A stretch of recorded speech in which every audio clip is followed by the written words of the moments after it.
Hello, and welcome back to Fun with Finance.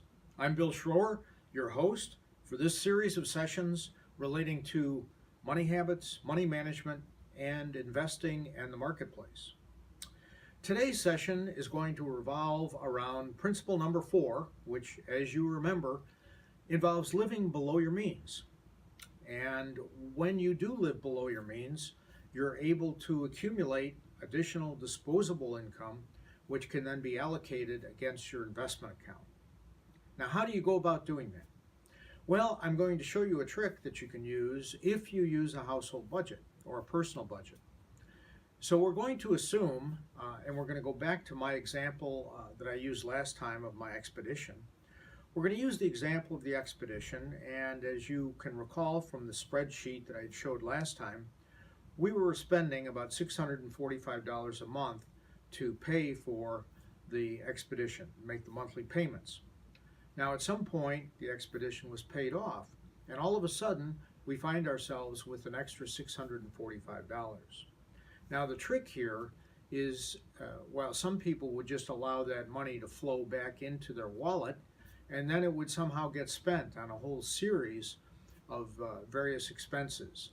And what we're going to suggest is that you don't do that you leave that $645 in the budgeted expense line, and you take that money and you reallocate it into short-term and long-term goals. Now, for example, let's take 2 or 3 short-term goals that you might come up with for 2019. Let's say, for example, you wanted to purchase tires and a backup camera for your car. Or perhaps you need a new cell phone. Or perhaps you'd like to save up for some tickets to a favorite concert that's coming up later in the year. So you're going to go ahead and research the cost. And one of the things that you might, one trick that you might take is to install WikiBuy on your computer. That's an app that lets you know whether or not the price that you're looking at from whatever store you're buying is the cheapest price. And WikiBuy can actually point you to a source that would sell that product for less. So that's a tip to kind of consider installing WikiBuy on your computer. So you're going to look at the cost for each of these short-term goals. You're going to do your homework, decide where the best place is to buy it, how much it's going to cost, and then you're going to build a plan to save towards the accomplishment of those short-term goals. Now on the screen in front of you, you'll see a spreadsheet that shows how the budget might look if you kept the $645 and decided to allocate a portion of it towards your short-term goal. You'll notice that we're setting aside 20% for savings, so that's our first task, is to take that 20% and hold it in your savings account, because we want to continue to always save 20%. And then we're going to take the remainder and we're going to place that against the budgeted cost for the tires and backup camera. And essentially you've allowed 4 months to save up to get the $600 that you need for the tires and backup camera. And you'll notice that once you deduct out the money for the tires and backup camera, you still have an additional $366 left that you can allocate to additional items. So we can see, in effect, that it's going to take 4 months to save the $129 that you've got allocated for the tires and backup camera, to save up the amount to be able to purchase those. And you now are thinking about what you're going to do with that additional $366. Well, you've got a couple of other short-term goals, or you could establish some reasonable long-term goals. And so that's principle number 11, is to establish realistic long-term goals.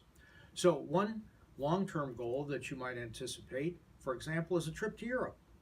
And you find that when you estimate all the costs, that a trip to Europe is going to cost about $6,000. Now, why is that a long-term goal versus a short-term goal? Well, essentially, from a budgeting standpoint, we look at anything that's going to take more than a year to acquire is essentially a long-term goal, whereas anything that you can save up for in less than 12 months is considered a short-term goal. So let's say, for example, that you've decided that in addition to your couple of other short-term goals, you now have one long-term goal of a trip to Europe.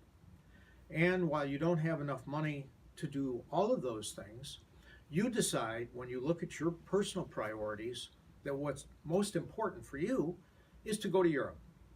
And so we're going to take that that remaining $366 and allocate it into your long-term savings to acquire the trip to Europe.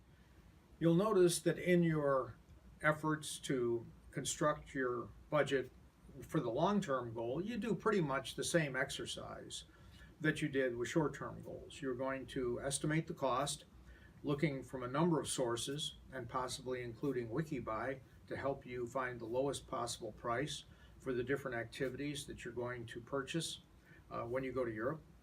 And then you're going to set up a budget and you're going to allocate. In this case, you've decided to allocate the entire $366 budget surplus that you have towards savings for the trip to Europe.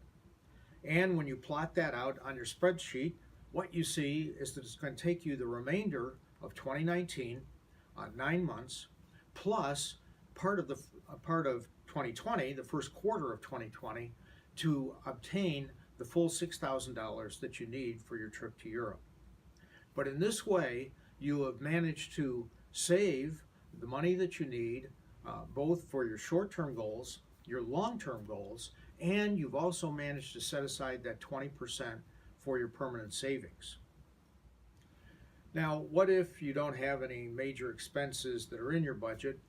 Well, you can take a mythical number and allocate that into your budget as unidentified expenses that you're going to then use that money to allocate against short-term and long-term goals as you identify them.